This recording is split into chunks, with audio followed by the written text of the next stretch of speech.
Yuk jadi bagian dari dakwah kami. Dukung operasional dakwah dan sosial kami, raih pahala amal jariah yang terus mengalir sampai hari kiamat. Assalamualaikum warahmatullahi wabarakatuh. Alhamdulillah wassalatu wassalamu ala rasulillah. Segala puji dan puja kehadirat Allah subhanahu wa ta'ala, juga salawat dan taslim kepada Nabi besar Muhammad sallallahu alaihi wa ala alihi wa sahbihi wasallam.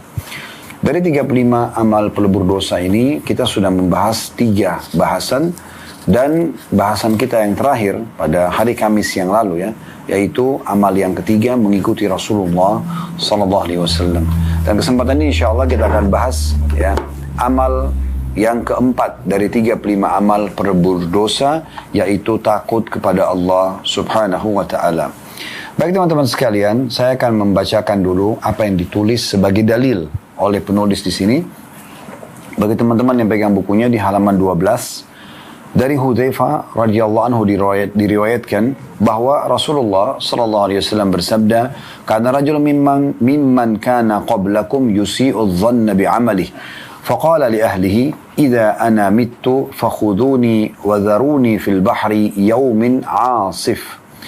Fafa'alu bihi, fajama'ahu Allah thumma qala, "Ma hamalaka 'ala alladhi sana'ta?" Qala, "Ma hamalani 'alaihi illa makhafatuka faghfara lah." Artinya, kata Nabi SAW, ada seseorang yang hidup sebelum kalian menganggap jelek amalnya. Maka dia berwasiat kepada keluarganya, apabila satu waktu nanti saya meninggal dunia, bakarlah tubuh saya dan taburkanlah di lautan pada saat angin bertiup kencang. Lalu mereka pun melakukannya, keluarganya maksudnya. Maka Allah subhanahu wa ta'ala menyatukan kembali jasadnya, kemudian berfirman, "Apa yang mendorongmu berbuat demikian?" Maka dia menjawab, "Tidaklah yang mendorongku berbuat ini kecuali rasa takut kepadamu." Maka Allah pun mengampuninya. Hadis riwayat Bukhari.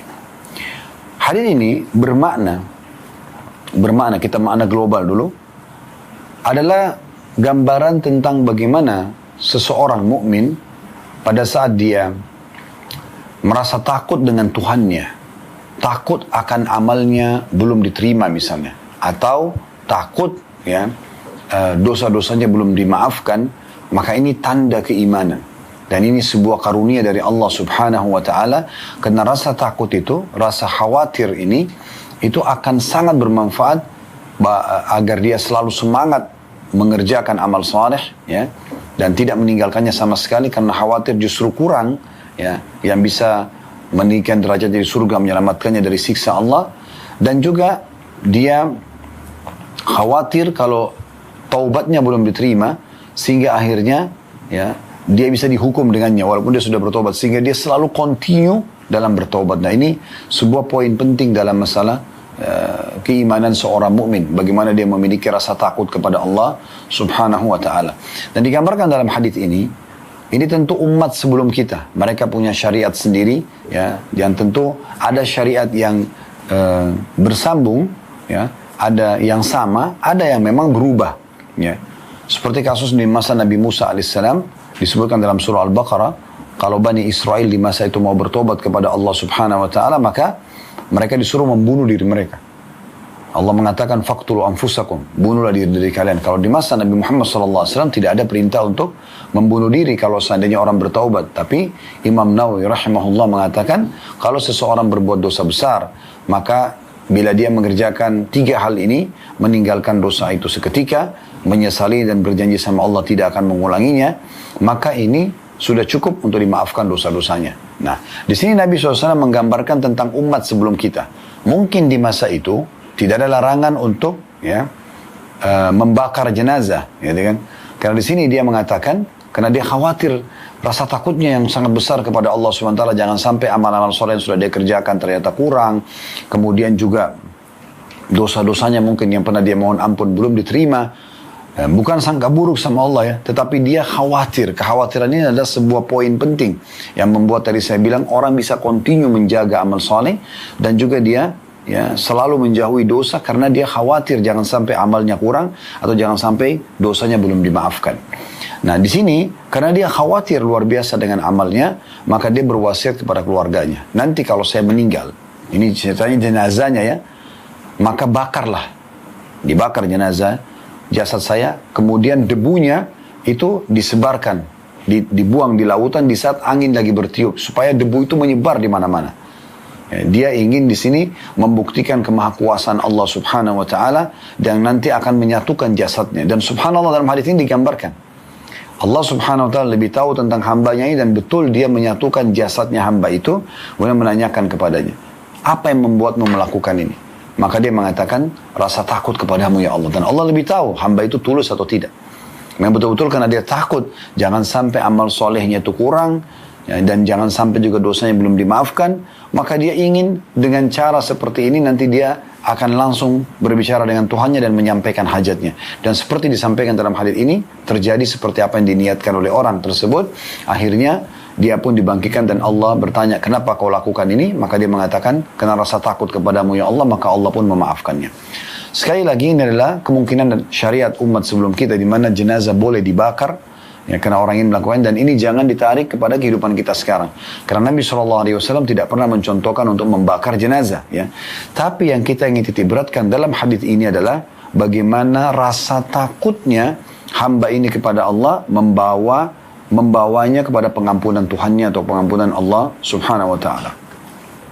Di sini penulis mengatakan, hadis ini menjelaskan betapa besarnya keutamaan takut kepada Allah. Jadi itu yang dititik beratkan. Yang menjadi konsekuensi keimanan yang mana dengannya diperoleh penghapusan dosa. Ibnu Abi Jamrah rahimahullah berkata, orang tersebut yang diceritakan dalam hadis adalah orang yang beriman. Karena dia yakin adanya hisab atau hari pembalasan. Dan dia yakin bahwa perbuatan jahat akan ada balasannya. Adapun wasiat itu mungkin diperbolehkan menurut syariat mereka untuk bersungguh-sungguh bertaubat. Karena dalam syariat Bani Israel, seseorang diperbolehkan membunuh dirinya sendiri demi sahnya sebuah taubat. Ya, jadi ini poin penting sekali untuk kita garis bawahi tentunya. Ini adalah syariat umat sebelum kita. Kita tidak boleh membakar, tidak boleh kita berwasiat seperti ini. Tapi yang sedang dititik beratkan adalah tentang masalah apa yang menjadi judul bahasan kita di amal keempat dari 35 amal pelebur dosa ini, takut kepada Allah Subhanahu wa Ta'ala. Teman-teman sekalian, ini gambaran umum dulu yang telah ditulis oleh penulis tentunya. Sekarang kita akan lebih jauh dan lebih dalam membahas tentang masalah takut kepada Allah Subhanahu wa Ta'ala ini. Saudaraku seiman, Allah Subhanahu wa Ta'ala memang memberikan potensi takut dalam diri kita. Namun Allah menekankan dalam Al-Quran, فَلَا تَخَافُوهُمْ وَخَافُونِ إِن كُنْتُمْ مُؤْمِنِينَ. Jangan pernah kalian takut pada syaitan, jin, syaitan, manusia, siapa saja, makhluk. Tapi takutlah kepadaku, kata Allah, kalau kalian adalah orang-orang yang beriman. Berarti memang takut ini Allah berikan sebagai sebuah perangkat dalam diri seorang mukmin untuk selalu takut kepada Tuhannya. Dan takut ini sudah saya bahasakan tadi adalah takut. Ya, kalau sampai amal solehnya belum diterima sama Allah atau kurang pahalanya, sehingga akhirnya dia selalu menjaga dan meningkatkan kualitas dari ibadahnya. Juga dari sisi lain dia selalu khawatir kalau dosanya akan mendatangkan hukuman padanya atau tobatnya belum diterima, sehingga dia selalu continue dalam bertaubat. Ya, begitu juga dengan berdoa misalnya, dia selalu berdoa dengan harapan satu waktu Allah akan berikan jawabannya. Maka ini semuanya adalah bagian daripada perangkat keimanan. Ini satu hal yang luar biasa, di mana seorang muslim harusnya merasa ini adalah sebuah karunia yang besar. Jadi jangan sampai Anda karena takut mati, ya, takut nanti bagaimana di kuburan, ya, disiksa atau enggak misalnya, takut amal soleh kita kurang dari timbangan amal, takut nanti kita enggak masuk surga, takut masuk neraka. Ini semua bagian daripada keimanan. Oleh karena itu Allah Subhanahu wa Ta'ala menitipkan takut ini dalam diri kita, memberikan kepada kita agar kita gunakan sebaik mungkin hanya takut dan tunduk kepada Allah Subhanahu wa Ta'ala. Bahkan Allah seringkali menyentuh rasa takut ini kepada hamba-hambanya agar mereka tidak melakukan perbuatan dosa.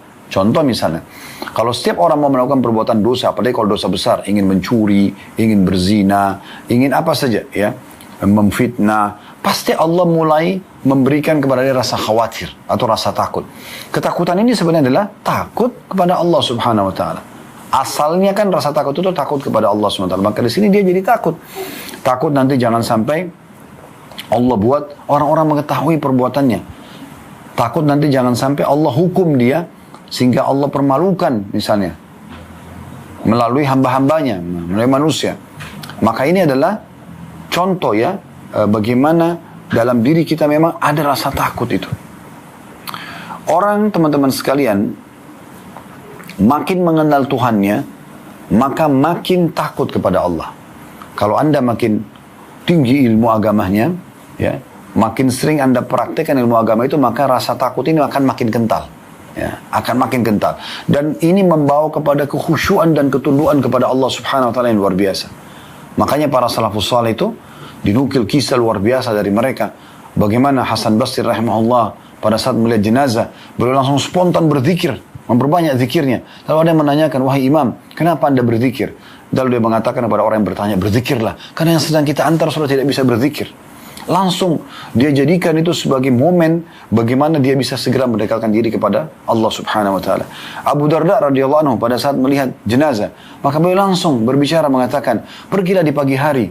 Kalau untuk waktu pagi misalnya, karena kami akan menyusul sore hari. Pergilah di sore hari, karena kami akan menyusul di pagi hari. Ya.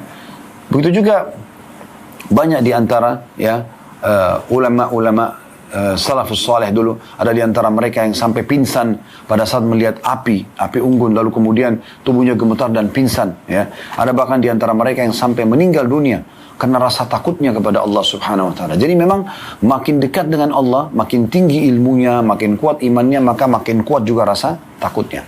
Begitu mudah mereka meneteskan air mata karena Allah Subhanahu wa taala. Begitu mudah mereka meninggalkan perbuatan-perbuatan salah walaupun atau dosa, walaupun godaannya sangat besar karena rasa takutnya kepada Allah Subhanahu wa taala. Oleh karena itu teman-teman sekalian, untuk memunculkan rasa takut ini makin kental, maka kita harus makin memperdalam ilmu agama dan juga makin banyak mempraktekkan dalam kehidupan kita, sehingga akhirnya sesuai dengan perkataan ulama, man kana billahi a'raf kana lillahi akhwaf. Ketahuilah, siapa yang paling mengenal Allah, maka pasti dia adalah orang yang paling takut kepada Allah Subhanahu wa taala. Ya. Asy-Syu'bi rahimahullah, seorang tabi'in, juga berkata, innamal alimu man yakhshallah. Ketahuilah, orang-orang berilmu itulah yang memiliki rasa takut kepada Allah Subhanahu wa taala. Jadi memang kita harus, untuk mencegah rasa takut ini lebih kental lagi, supaya kita betul-betul selalu mengontrol amal soleh kita dan meninggalkan dosa, harus kita lebih dekat kepada Allah Subhanahu wa taala. Baik teman-teman sekalian, di dalam statement yang lain ada yang menarik dari Abdullah bin Mas'ud radhiyallahu anhu, sahabat Nabi, mengatakan, kafa bi khasyatillahi ilman wa kafa bi'tirari atau bil iktirari billahi jahla, maaf saya ulangi ya, kafa bi khasyatillahi ilma, cukuplah rasa takut kepada Allah disebut ilmu, wa kafa bil iktirari billahi jahla, dan cukuplah ya, orang-orang yang lalai ya, atau terbuai ya, dengan karunia Allah dan dia lupa kepada Allah, maka disebut kebodohan ya. Ini disebutkan dalam Majmu' Fatwanya Ibnu Taimiyah rahimahullah. Dan Ibnu Taimiyah menanggapi, berkata, dari statement Abdullah bin Mas'ud ini, beliau mengatakan, wa idza kana ahlul khasyati humul ulama al-mamduhun fil kitab wa sunnah lam yakunu mustahiqina lidzammi wa dhalika la yakunu illa ma'a fi'lil wajibat. Jika orang yang takut kepada Allah adalah para ulama, lalu mereka inilah yang terpuji dalam Al-Quran dan mereka pun tidak dicela, maka merekalah yang biasa menjalankan kewajiban. Maksudnya adalah orang-orang yang berilmu dan juga mengamalkan amal-amal saleh itu, ya, ilmu itu, mengamalkan amal saleh, ilmu itu sebagai amal saleh, maka dia adalah orang yang paling takut kepada Allah Subhanahu wa taala. Lalu teman-teman Anda bertanya, kira-kira apa yang saya dapatkan kalau saya takut kepada Allah? Baiklah Ustaz, kami sudah faham misalnya takut kepada Allah Subhanahu wa taala itu akan mendatangkan tadi misalnya, jadi kita jadi lebih rajin beribadah dan lebih takut berbuat dosa. Oke, itu poin. Tapi ada nggak yang kami dapatkan di akhirat nanti? Ada. Anda akan mendapatkan, kalau selalu mengikuti rasa takut ini, ekstra istana di surga. Makanya Allah menjelaskan di dalam surah Ar-Rahman ayat 46, waliman khafa maqama rabbih jannatan. Dan bagi orang-orang yang takut ketika nanti menghadap Tuhannya di hari kiamat, akan mendapatkan 2 surga. Jadi orang-orang umumnya dapat satu surga, tapi orang yang takut kepada Tuhannya ini akan mendapatkan dua surga. Ibnu Katsir rahimahullah menyampaikan tentang tafsir surah Ar-Rahman ayat 46 ini. Seraya beliau mengatakan, siapa yang takut kepada Allah, ya, atau siapa yang takut pada maqam Rabbnya, maksudnya kedudukan Tuhannya, maka kelak di hari kiamat, ya, dia akan mendapatkan, ya, karunia dua surga. Dan Ibnu Katsir mengatakan, dengan takut kepada Allah maka dia menahan hawa nafsunya. Dia tidak akan melampaui batas, maksudnya mengulang-ulangi dosa misalnya. Dia juga, ya, tidak akan mementingkan urusan dunia. Yang penting adalah akhirat, tidak mengejar dunia berlebihan. Ya. Kemudian juga dia menjalankan kewajiban dan meninggalkan larangan. Dengan rasa takut itu akan muncul semua itu. Dan pasti dia akan mendapatkan dua istana di surga. Ya. Dinukil dari kisah atau dari hadis, ya, bukan kisah tapi dari hadis Abdullah bin Qais radhiyallahu anhu dari Rasulullah sallallahu alaihi wasallam, beliau bersabda mengenai surah Ar-Rahman ayat 46, ya. Dan hadis ini diriwayatkan Bukhari nomor 4878, Imam Muslim nomor 180, dan juga disebutkan dalam Sahih Tafsir Ibnu Katsir jilid 4 halaman 344 sampai 345. Hadis ini berbunyi jannatani min fiddah. Yang dimaksud dengan dua surga itu adalah dua surga, ya, dari perak. Aniyatuhuma wa ma fihima. Maka semua bejananya dan di dalamnya semua dari perak. Wa jannatani min zahabin aniyatuhuma wa ma fihima. Dan dua surga juga, ya, dari emas dan bejana juga, ada apapun dalamnya semua dari emas, ya. Wa ma bainal qaumi wa baina an yanzuru ila rabbihim illa ridaul kibar ala wajhi fi jannati adn. Dan tidak ada yang menghalangi kaum-kaum yang ada di surga yang dapat dua istana itu karena takut kepada Rabb mereka, melainkan ada pakaian kesombongan, ya, di wajah Allah di surga Aden atau surga yang tetap. Nah, di sini kita bisa lihat bagaimana Allah Subhanahu wa taala memberikan dua istana di surga bagi orang-orang yang takut kepada Tuhannya. Oleh karena itu teman-teman sekalian, takut ini juga bisa dipupuk, ya. Dari tadi sebenarnya tahapannya untuk mencapai tingkat tertinggi dari takut kepada Allah sehingga kita selalu rajin mengerjakan amal soleh dan continue menjaganya istiqamah, dan juga kita rajin meninggalkan dosa dan berhati-hati agar tidak terjerumus. Nah, itu harus punya ilmu, kemudian diamalkan ilmu tersebut, ya. Makin tinggi ilmu seseorang dan makin kuat dia dalam mengamalkan amal soleh, wajib ataupun sunnah, ya, maka otomatis makin kuat keimanannya dan rasa takutnya kepada Allah SWT. Nah, ini tingkatannya. Namun juga ada poin yang penting untuk digarisbawahi. Nah, rasa takut kepada Allah Subhanahu Wa Taala ini, ya, juga jangan rasa takut, ya, kepada makhluk kita samakan dengan Allah. Ini juga selain punya ilmu harus ada poin ini, ya. Maksudnya adalah ada sebagian orang mungkin dia lebih takut misal dengan pasangan hidupnya daripada Allah Subhanahu Wa Taala. Di saat misalnya dia nonton sesuatu yang haram, sebenarnya dia tahu Tuhannya melihatnya, tapi dia tidak peduli dengan itu. Ya, semoga Allah maafkan kalau di masa lalu ada ini. Tapi dia lebih takut kalau istrinya lewat misalnya, atau suaminya lewat, maka dia tiba-tiba tutup handphone tersebut. Rasa takutnya kepada makhluk lebih besar daripada takutnya kepada Allah Subhanahu Wa Taala. Ya, ada orang mencuri, berzina, apa saja, dia tidak takut sama Tuhannya. Kenapa? Karena kurangnya ilmu, dan dia coba memunculkan dan dia menerima bisikan syaitan agar dia lebih takut kepada makhluk.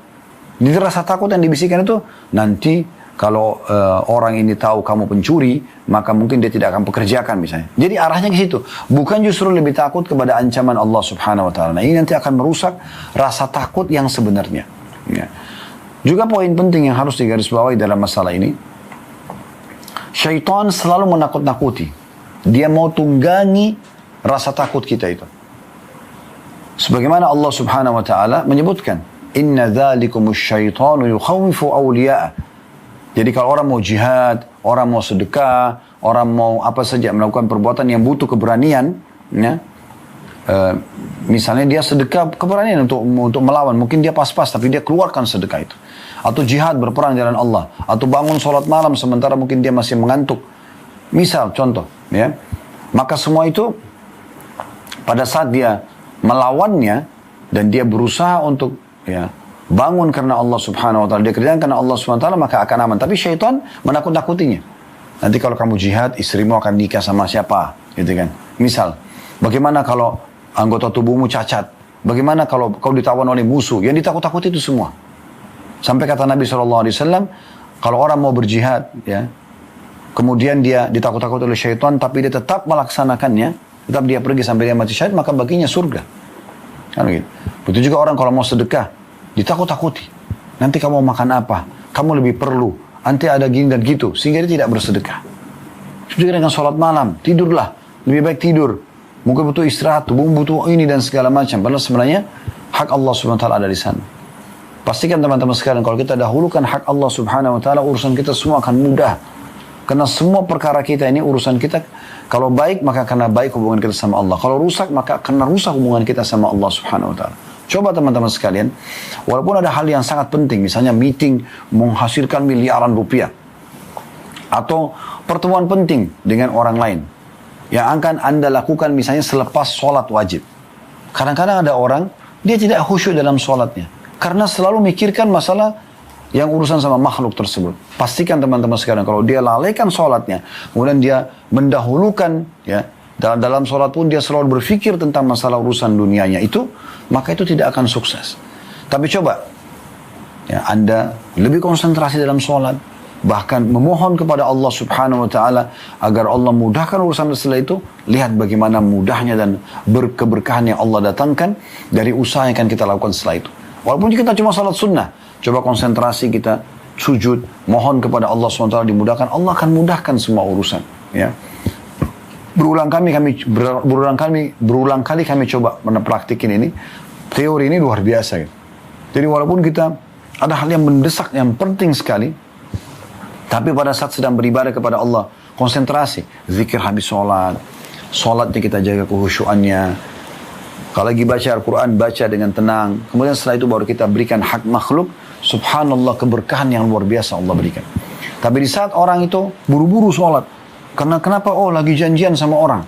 Maka dia lalaikan hak Tuhannya di sini, karena kurangnya rasa takutnya kepada Allah. Maka pastikan juga permasalahan di sana tidak akan selesai dan sukses. Maka ini poin penting yang harus kita garis bawahi. Syekh As-Sa'di rahimahullah mengatakan, konsekuensi dari orang yang takut pada Allah adalah meninggalkan larangan dan melaksanakan perintah. Hasilnya kalau Anda takut kepada Allah nanti adalah Anda akan pasti selalu mengerjakan ketaatan dan meninggalkan larangan. Dan itu sebuah karunia yang luar biasa. Itulah orang yang akan mendapatkan 2 surga yang dijanjikan dalam surah Ar-Rahman tadi ayat 46. 2 surga itu terdapat bejana, perhiasan, bangunan, dan isi lainnya yang terbuat dari emas. Salah satu dari 2 surga itu diperuntukkan karena meninggalkan yang diharamkan, dan surga lainnya diperuntukkan karena ketaatan yang diperintahkan. Tafsir As-Sa'di halaman 880. Jadi surah Ar-Rahman ayat 46, waliman khafa maqama rabbi jannatan, dan orang yang takut pada Tuhan akan mendapatkan 2 istana. Nabi SAW tadi sudah sebutkan hadis yang kami bacakan, ada istana yang Allah berikan dari emas, dari perak, dan semua dalamnya, semua perabotnya dari perak. Dan ada juga istana emas, semuanya perabotnya dan apapun dalamnya dari emas. Maka ini akan diberikan oleh Allah subhanahu wa ta'ala kepada orang yang takut kepadanya. Lalu Syekh Sa'di rahimahullah menanggapi hadis ini sambil mengatakan bahwasanya 2 surga yang dijanjikan, 1 surga itu karena rasa takutnya sehingga membuat dia termotivasi selalu mengerjakan ketaatan, ini dapat istana sendiri. Dan 1 istana lagi diberikan karena rasa takut yang muncul membuat dia khawatir dan tidak mau melakukan perbuatan dosa. Nah, ini juga punya dapat istana.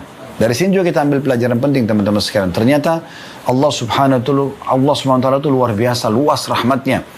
Dan memang Allah subhanahu wa ta'ala ini memberikan kepada kita peluang-peluang yang sangat banyak. Dari 1 perbuatan amal soleh, bisa banyak sekali kita mendapatkan pahala di situ. Contoh misalnya sholat. Kita kalau sholat, di wudu ada pahalanya. Melangkah ke masjid ada pahalanya. Masuk masjid ada pahalanya. Salat sunnah sebelumnya qabli ada pahalanya. Doa di antara azan iqamah ada pahalanya. Takbiratul ihram pertama imam ada pahalanya. Setiap bacaan dan gerakan dalam sholat ada pahalanya. Selepas salam ada doa, selesai sholat, selepas sholat ada zikir, ada pahalanya. Gitu kan? Ada sholat ba'diyahnya misalnya, di sholat wajib ada ba'diyah seperti duhur, maghrib dan isya misalnya, ada pahalanya. Ini untuk kita sendiri. Tapi Allah memberikan kita kesempatan untuk menambah pahala itu. Bagaimana caranya? Ajak orang lain. Atau Anda menjadi muazzinnya, atau Anda menjadi imamnya, atau Anda membangun masjidnya, menyiapkan karpetnya, ya, fasilitas tempat uduknya. Padahal sebenarnya tadinya bisa kita kerjakan sendiri. Tapi kita bisa mendapatkan pahala dengan memudahkan orang lain juga mengerjakannya. Ini akan menambah ekstra pahala. Dan itu hampir semua di sisi ibadah kita sama. Ini satu sisi tentang masalah ibadah. Dan di saat Anda sedang mengerjakan ketaatan, berarti kan Anda meninggalkan larangannya ibadah itu. Apa itu? Misalnya Anda sholat. Berarti kan ini perintahnya. Larangannya adalah meninggalkan sholat. Anda sekarang mendapatkan pahala karena mengerjakan ketaatan, mengerjakan ibadah tersebut. Anda juga dapat pahala karena meninggalkan yang dilarang dari ibadah itu. Misalnya meninggalkan sholat. Nah ini luar biasa gitu. Sisi panen pahala yang luar biasa. Sulit digambarkan kalau dengan akal manusia. Tapi Allah subhanahu wa ta'ala itu ya, maha pemurah, maha penyayang.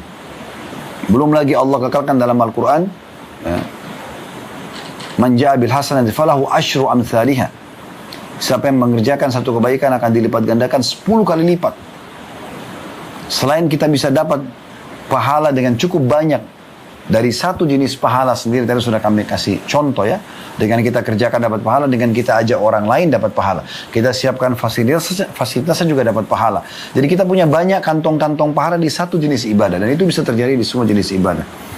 Dan belum lagi Allah subhanahu wa ta'ala janjikan akan lipat gandakan 10 kali lipat minimal itu ya, dari semua balasan pahala kebaikan. Coba bayangkan.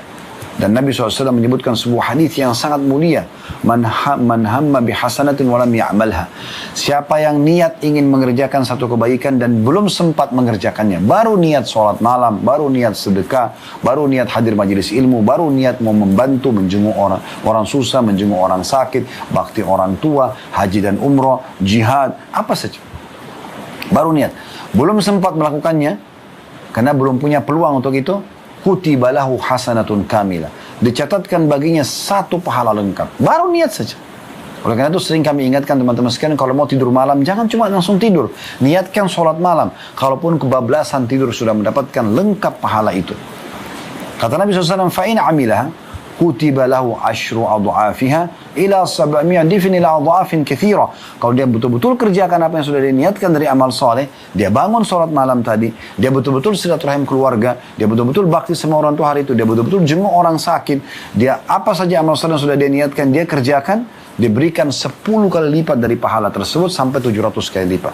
Bahkan kelipatan-kelipatan yang banyak, tergantung kadar keikhlasannya. Semoga Allah subhanahu wa ta'ala menjadikan kita hamba-hamba yang selalu sibuk dengan amal soleh, dan Allah berikan pahala maksimal. Bukan pahala yang minimal, tapi kita minta kepada Allah diberikan pahala maksimal. Karena ini luar biasa.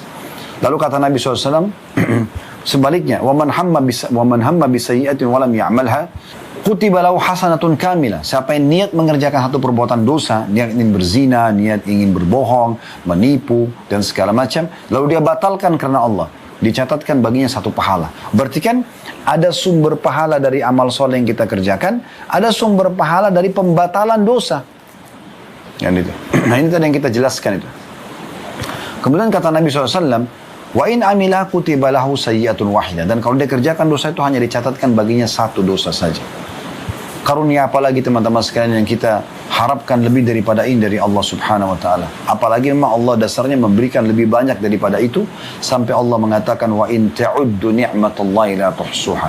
Kalau kalian ingin menghitung-hitung ya rezeki atau karunia dari Allah, maka kalian tidak akan mampu menghitungnya.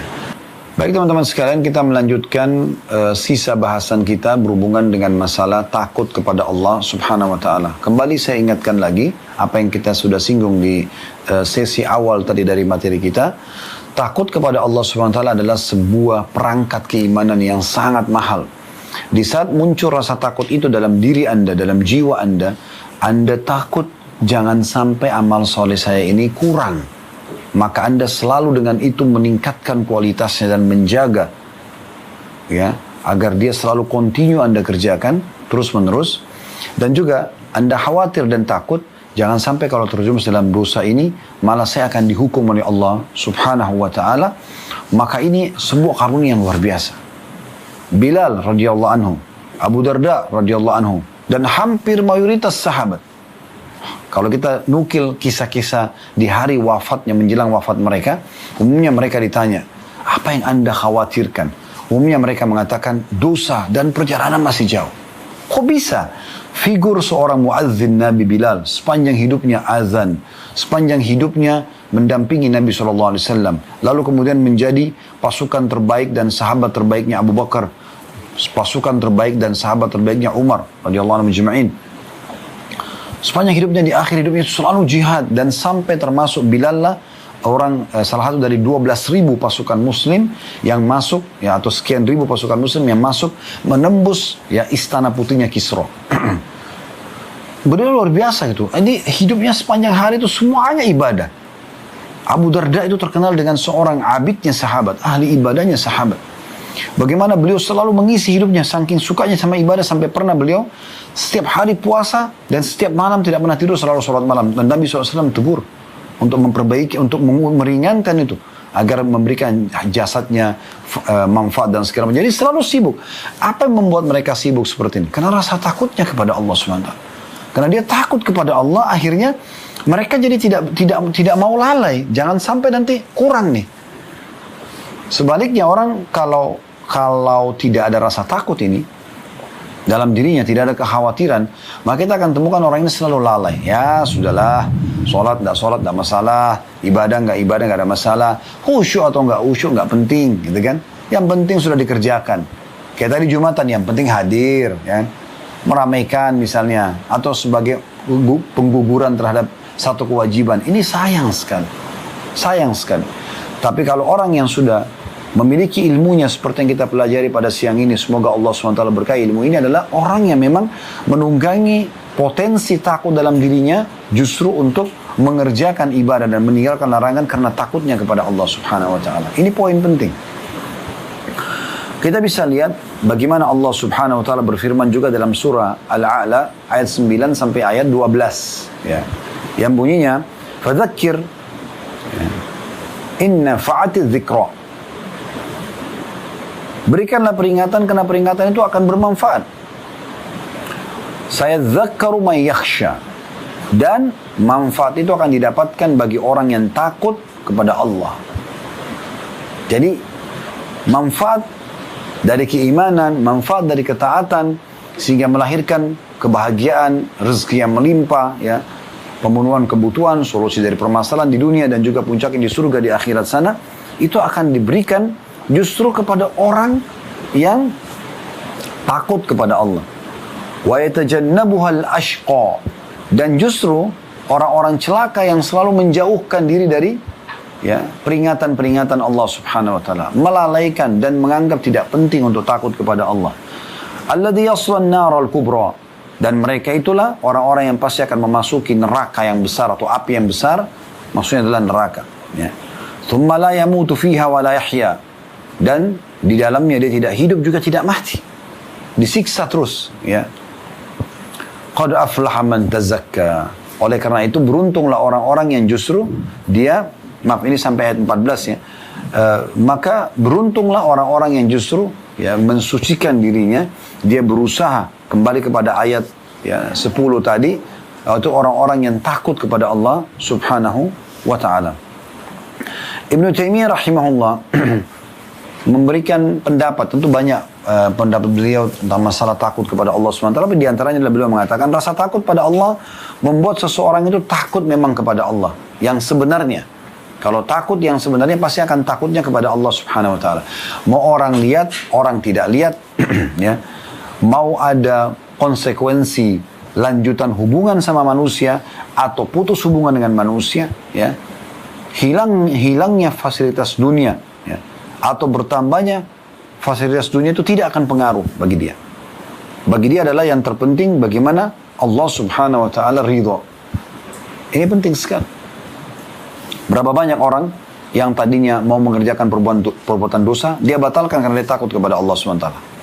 Ingat, bukan hanya takut pada manusia. Manusia tidak ada manfaatnya bagi Anda. Manusia tidak ada manfaat pahala yang Anda dapatkan balasan dari Allah SWT. Tapi takut karena Allah SWT. Anda punya peluang berzina, Anda batalkan karena takut kepada Allah SWT. Anda peluang mencuri, Anda batalkan karena Anda takut kepada Allah SWT. Manipulasi data, Anda batalkan karena takut kepada Allah SWT. Anda ingin berbuat zalim pada siapapun, pada pasangan hidup, pada anak-anak, kepada orang di sekitar kita, ya, juga akan batalkan karena takut kepada Allah SWT. Karena potensi untuk mengerjakan perbuatan dosa pasti akan ada. Penawaran-penawaran dari syaitan akan ada. Tapi bagaimana kita mengedepankan rasa takut kita kepada Allah sehingga kita tinggalkan itu. Begitu juga rasa takut ini akan mendatangkan semangat yang luar biasa untuk selalu ibadah kepada Allah Subhanahu wa ta'ala. Nah, ini poin luar biasa. Saya ulangi kata Ibnu Taimiyah rahimahullah, rasa takut pada Allah membuat seseorang takut padanya, yang takut yang sebenarnya, takut yang sebenarnya. Rasa takut ini membuat dia semakin mengenali Allah. Ilmu ini membuatnya semakin khawatir kepada siksa Allah. Sehingga dia semangat ibadah, dia takut berbuat dosa. Lalu rasa khawatir terjerumus dalam dosa atau disiksa oleh Allah ini akan mengantar dia pada ketaatan yang maksimal. Jadi orang yang takut pada Allah pasti akan selalu menjalankan perintah Allah dan menjauhi larangannya. Ini yang dimaksud dengan takut kepada Allah yang sebenarnya. Nah, ini poin luar biasa ya. Jadi teman-teman sekalian jaga ini. Ada seringkali beberapa jemaah yang bertanya pada kami dalam majelis sambil mengatakan, Ustaz, saya kok takut mati ya. Kadang-kadang saya itu kalau ingat mati, saya jadi khawatir. Jangan sampai nanti amal saya masih sedikit. Jangan sampai nanti dosa-dosa saya belum dimaafkan. Subhanallah, justru ini yang sedang kita bahas. Kekhawatiran seperti ini sangat luar biasa gitu. Ya. Berapa banyak orang karena khawatir dan takut kepada Allah, maka dia tidak pernah tinggalkan sholat berjamaah di masjid. Sa'id bin Musayyib rahimahullah, dinukil kisah beliau, tidak pernah meninggalkan sholat berjamaah di masjid, bahkan tidak pernah ketinggalan takbiratul ihram pertama imam itu 40 tahun. Padahal Nabi SAW mengatakan apa? Siapa yang tidak ketinggalan takbiratul ihram imam ya, takbiratul ihram imam 40 hari saja, maka dipastikan dia akan selamat dari kemunafikan dan selamat dari neraka dan kemunafikan. Ini 40 tahun. Sampai murid-muridnya mengatakan kami tidak pernah melihat Sa'id bin Musayyib rahimahullah selama 40 tahun kecuali antara rumahnya dengan masjid. Beliau juga mengatakan tentang dirinya, saya selama 40 tahun tidak pernah melihat kecuali pundaknya imam. Di saf pertama di belakang imam langsung. Apa yang mendorong orang bisa komitmen selama 40 tahun menjaga itu? Tidak ada kecuali rasa takut kepada Allah SWT. Takut amalnya kurang, takut nanti kalau dia tidak sibukkan diri dengan amal soleh maka akan sibuk dengan dosa. Dan takut kalau buat dosa dihukum, maka dia sibuk terus dengan amal soleh sampai ajal menjemput mereka. Begitu luar biasanya. Dan ini yang dinukil dari para salafus soleh. Mereka sibuk selalu dengan apa yang baru saja kita jelaskan ini. Jadi ini bahasan yang penting sekali untuk kita fahami baik-baik. Dan sesuai dengan judul buku kita, ini akan menjadi pelebur terhadap dosa-dosa. Karena orang yang takut kepada Tuhannya akan diberikan balasan surga tadi, yang berarti tentu masuk surga kalau dosanya dibersihkan atau dosanya sudah tidak ada. Nah, ini poin yang luar biasa. Dan kita juga sudah tahu bagaimana Nabi SAW menyebutkan salah satu dari 7 golongan ya, yang akan dinaungi oleh Allah Subhanahu Wa Taala pada hari kiamat. Salah satunya adalah orang yang menangis karena Allah Subhanahu Wa Taala. Ini adalah sebuah tanda-tanda rasa takut kepada Allah. Jadi dia merasa menangis karena Allah Subhanahu Wa Taala. Di antara 7 golongan tersebut. Dan sebagian ulama mengatakan puncak rasa takut seorang hamba sama Tuhannya adalah di saat dia mudah sekali lunak hatinya ya, sehingga dia takut sekali sama Allah, hatinya bergetar sampai juga membuat air matanya selalu menetes. Tapi ini karena Allah Subhanahu Wa Taala.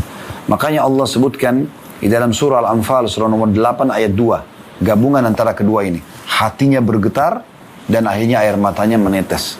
Ya, surah Al-Anfal ayat 2. Bunyinya innamal mu'minuna alladhina idza dzukirallahu wajilat qulubuhum wa idza tuliyat 'alaihim ayatu zadatuhum imana wa 'ala rabbihim yatawakkalun. Sesungguhnya orang-orang yang beriman itu ialah mereka yang bila disebut nama Allah gemetarlah hati mereka. Dan apabila dibacakan ayat-ayatnya bertambahlah iman mereka dan hanya kepada Tuhan mereka lah mereka bertawakal. Ibnu Katsir rahimahullah menyebutkan tentang tafsir surah Al-Anfal ayat 2 ini adalah sifat orang beriman yang sebenarnya. Jadi kalau sudah sampai pada tingkat level luar biasa rasa takutnya kepada Allah SWT, maka akan gemetar hatinya. Jadi kalau Anda dengar ayat Al-Quran, melihat fenomena alam, banjir, gempa, atau ada jenazah depan mata Anda, orang tabrakan, meninggal depan mata Anda, Anda tidak tersentuh sama sekali. Ini berarti ada hal yang ada masalah di sini, ya, dengan keimanan Anda. Tapi di saat Anda melihat fenomena seperti ini dan Anda tiba-tiba jadi takut kepada Allah, gemetar hati kita, ketakutan. Jangan sampai kita langsung membayangkan bagaimana kalau kita yang menjadi jenazah tersebut, ya. Maka ini adalah tanda keimanan, ini puncaknya. Maka hati bisa gemetar dan air mata bisa menetes, ya. Ibnu Katsir rahimahullah mengatakan ini adalah sifat orang beriman yang sebenarnya, yaitu ketika mengingat Allah hatinya menjadi takut atau gemetar sehingga dia mengerjakan perintahnya dan meninggalkan larangan-larangannya. Sufyan ats-Tsauri rahimahullah mengatakan bahwa dia mendengar As-Su'di berkata tentang ayat ini, orang yang disebut dalam ayat ini adalah orang-orang yang berbuat zalim atau ingin bermaksiat. Lalu ada yang mengatakan juga bertakwa pada Allah, maka hatinya takut gemetar. Maksudnya, ada juga yang mengatakan makna ayat ini, ya, adalah orang-orang yang tadinya mau berbuat dosa, tapi karena dia takut kepada Allah, gemetar hatinya. Bisa juga makna itu. Atau, memang ada orang-orang yang mengingat Allah secara umum. Tadi saya bilang, melihat fenomena, biasa bertafakkur misalnya, melihat ciptaan Allah SWT di langit, di lautan, mungkin lebih peka lagi di pepohonan, di dirinya sendiri, di hewan-hewan. Semua ini membuat dia sudah cukup makin tunduk dan takut kepada Allah SWT, sehingga dia tahu ada Tuhan yang mengawasi dia. Atau memang hal-hal yang lain, yang peringatan dari Allah, banjir, gempa tadi, ya, bencana alam, membuat dia makin takut kepada Allah Subhanahu wa Ta'ala. Allah Subhanahu wa Ta'ala juga mengajak orang-orang beriman agar memiliki sifat ini dan mencapai pada level ini. Artinya rasa takutnya ada karena potensi sudah ada, lalu kemudian terus diasah sama dia dengan ilmu agama yang benar, dengan mengamalkan amal-amal tersebut, maka ada rasa takut. Makin kental dia mendekatkan diri kepada Allah SWT, maka makin peka rasa takutnya. Dan Allah mengingatkan bagi orang-orang yang belum tersentuh sampai ke level itu, dalam surah Hadid, Al-Hadid, surah nomor 57 ayat 16. Alam ya'ni alladhina amanu an takhsha'a qulubuhum li dzikrillah. Belum datangkah waktunya bagi orang beriman untuk takut hatinya dan tunduk, ya, ketika mengingat Allah. Jadi ini Allah SWT ingatkan, dan ini ayat yang membuat Fudail bin Iyad rahimahullah, seorang ulama tabi'in, sadar dari sifat perampoknya atau kebiasaan merampoknya, atau jadi preman jalanan, ya, orang yang suka mengganggu orang lain dengan merampok dan merampas harta mereka. Tobat justru kena mendengarkan ayat ini. Ya. Bagaimana? Kapan? Lalu sampai kapan kita mau lalai? Ya. Juga Allah Subhanahu Wa Taala menyebutkan di dalam surah Al-Maidah surah nomor 5 ayat 83 tentang masalah orang-orang yang takut hatinya ini. Kalau mereka mendengar firman Allah, peringatan-peringatan sampai kepada mereka dari Rasulullah SAW, hati mereka lunak dan akhirnya mata mereka meneteskan air mata. Allah menggambarkan tentang An-Najashi rahimahullah, ya. Beliau adalah seorang raja di Ethiopia di masa Nabi SAW, dari agama Nasrani masuk Islam, gitu kan. Dan akhirnya meninggal dalam keadaan Islam, dan Nabi SAW salatil ghaib, beliau salat ghaib di kota Madinah karena di Ethiopia tidak ada yang salat, gitu kan. Dia menyembunyikan keislamannya. Di awal beliau mendengarkan, An-Najashi mendengarkan ayat-ayat Al-Quran yang turun kepada Nabi SAW melalui lisan Ja'far bin Abi Thalib radhiyallahu anhu, kakak kandungnya Ali bin Abi Thalib, lebih tua sekitar 10 tahun dari Ali, yang menjadi pemimpin daripada muhajirin, sahabat yang hijrah dari Mekah menuju ke Ethiopia.